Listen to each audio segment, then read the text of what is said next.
Hello, everyone. Excuse me. I started to shoot a video this morning and I had a phone call and it interrupted it. And I wanted to share just a little bit more. I'm actually on my way home from my last doctor's appointment for 2020. So knock on wood, somebody for me. But I had my regular checkup with my oncologist today. Had my fake boobs filled up for the last time by a doctor or nurse this year. Don't worry, 2021 will start early. January 4th is my next appointment with my breast surgeon, her nurse practitioner, to just check on me. And then I'll be staggered every 3 months. I'll see a different doctor for a checkup and making sure everything's okay. But thankfully, since I had my surgery with my hysterectomy, I have not had the back pain that I had for the longest time when I was on the Lupron shots to shut down my ovaries. So that is a plus. The doctor thought that was very odd that I even had the back pain. He knows there's joint aches and things like that. But he said I continued to say that about the back pain, and I would spend several nights a week on my heating pad. So it wasn't like he didn't believe what I was saying. But that wasn't common, I guess. So he was glad to hear that there was no back pain. And he said sometimes in the coming years, I may have joint pain from the Arimidex anastrozole that I'm on, the hormone blocker. Since my tumor was 100% hormone fed, I'm still on that for the next 9.5 years. It'll be 10 years total. Almost 9 years now. I'm almost coming up on my 1 year mark.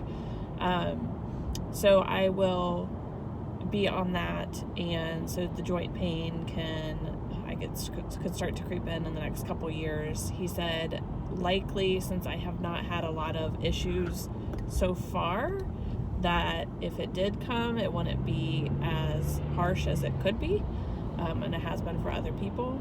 So that was good. Very thankful. Moving into menopause with very little difficulties. A lot of women take a lot of hormones as they move into menopause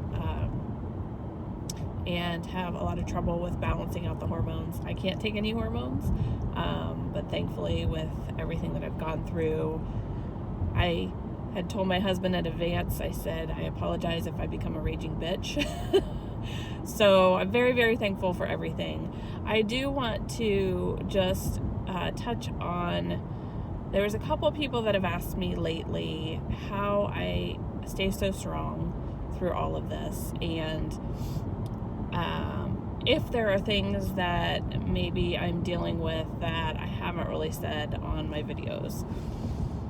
And I can tell you, I am raw and real, as my friend Kim likes to say, on my videos. And thankfully, I've had a smooth journey. I mean, there's definitely been ups and downs. Could be worse, could be better for a lot of things that I've gone through. Very grateful to have celebrated another birthday this month. But I will tell you that one of the things for me that happens, and it's interesting timing, some of the questions I'm getting about it, interesting timing, because I am one of those people that when something happens, if I freeze, it's momentarily, and then I jump into action and I do what I need to do. And this has been no different. Other things that have happened throughout the year with the health and well-being of other people around me, friends or family, has been no different. I've jumped in and do what I need to do and try to be there to support other people and help. But I did start it was more than a few weeks back. Through our work, we have an EAP, which is an employee assistance program, and a lot of large organizations have this. We have an EAP program, and you can see a counselor that we have, typically on site, but with COVID, they're all virtual now, which is nice. But you can see a counselor up to 6 times, and then you would have to go see like a therapist or a counselor outside of that, that's within your insurance, if you're going to have the insurance cover it. So I saw an email about the opportunity and reached out because I wanted to make sure I was dealing with everything and processing everything the way that I should be. and just wanted to make sure I'm not missing anything. I'm typically not one of those people that cry myself to sleep and in tears all the time. I'm just not that emotional side. That's not how I deal with things. Everybody's different. So I did start to talk to an EAP therapist and wanted to make sure that I don't have things pop up and, as I say, hit me like a Mack truck with all the emotions and the feels and everything, now that this is through. Because typically I'm jumping into action when I need to, and then when I get through something, I'm like, what the F just happened? So when I talked to her, we did talk through some things, and even saying about the videos that I'm doing, that's been very therapeutic for me. So I know it's helped a lot of other people understand, whether you're curious about what I've gone through, you don't know. I've not known a lot of these kind of things even before I went through it. So to make sure I help educate and build the knowledge of other people who are either going through it, who are curious about me, or who would just like to know in case something comes up with them or somebody that they know. But they've been very therapeutic for me to talk through and put that out on the table. And then reaching out and trying to support other people through whatever they're going through has been very helpful. And so part of me was worried that I was avoiding some of the feelings or thoughts that I might have because I throw myself into other work. I'm a college professor. I'm very passionate about the work that I do with Discover. And, in talking more about it, I'm not avoiding it. I think it's a healthy way of processing everything, what I've been doing so far. And I know a lot of people have come to me and said, do you get enough sleep? Do you take care of yourself? And absolutely. I am a crazy Energizer bunny, I guess, but I will tell you what, by 8:30, 9 o'clock at night, I am in bed and need about 7 to 9 hours of sleep. So I do get sleep. I do re-energize. I do take time for myself. I used to feel guilty for laying on the couch and just watching shows or binging Netflix. Not anymore. You need that. You need that to re-energize and to refuel. So don't feel ashamed to have to do that when you need to. So the therapy was one thing I wanted to talk about. I do take now a lot of vitamins that help me with my energy and help me with the anxiety and depression I've had even before all of this. So I am a member of the Zoloft gang, taking that, and I'll tell you what, I can tell if I haven't taken it, it does really help. So I feel like for me, a mix of the medication and the different things there and the therapy is helping, and the way that I'm processing things, even outside of, before I got the therapist, to be able to talk to people or answer questions or just make sure people were aware of things.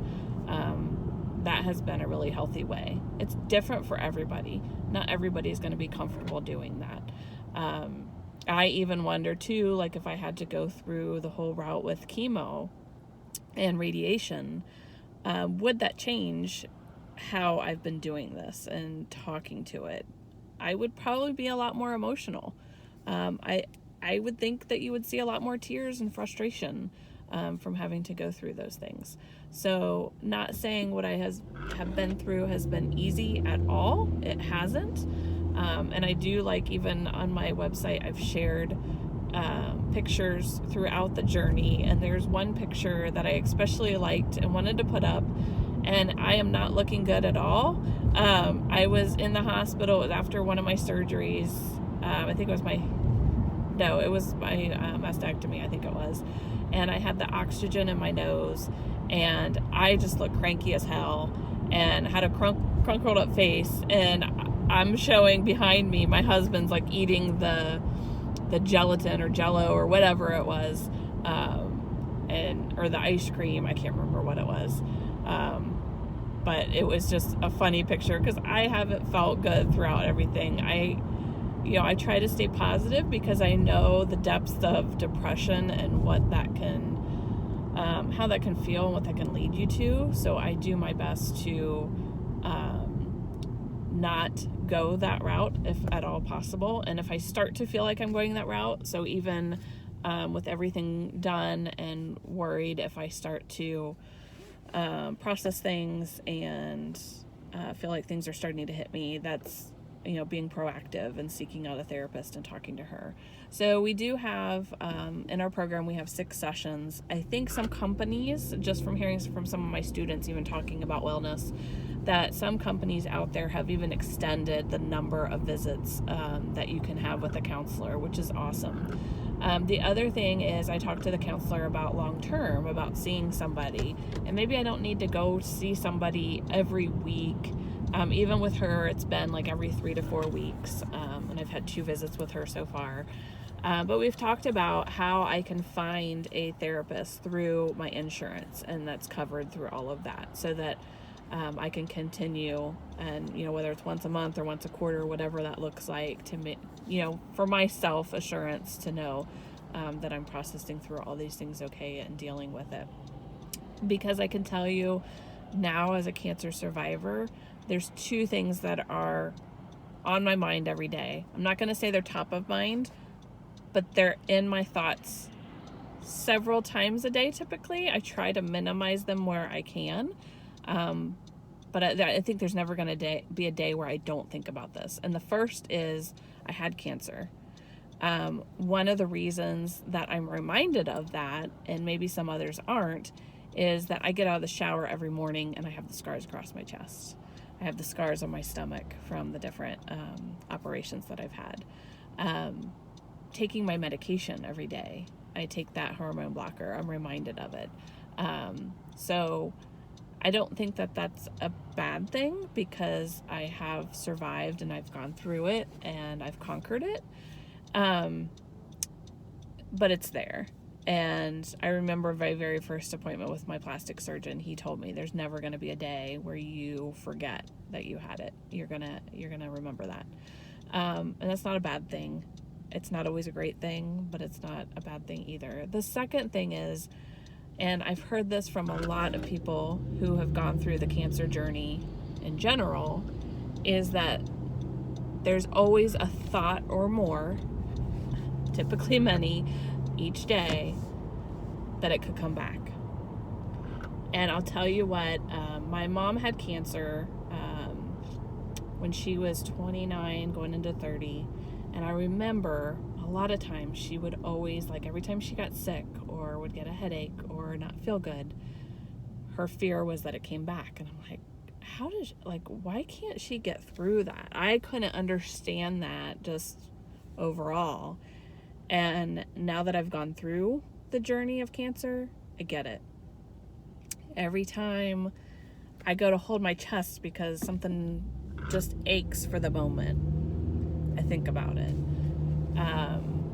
Every time I have a headache, and again, I try to limit this. I'm never going to be able to avoid it completely, and I don't know that it's healthy that you do just avoid it and block it out completely, because if something does come up and you have to have the doctor address it or look into it or do a scan or a test or whatever, that's being proactive, because what if it is something?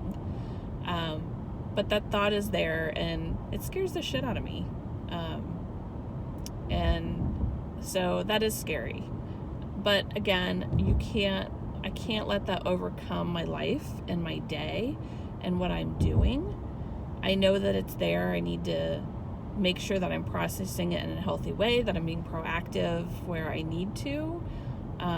When things like that happen, and my oncologist had even said, if there's something that you have for more than 3 or 4 weeks, we need to talk about it. We need to look into it. We need to do a test or a scan or things like that. And that's how you're preventative for it.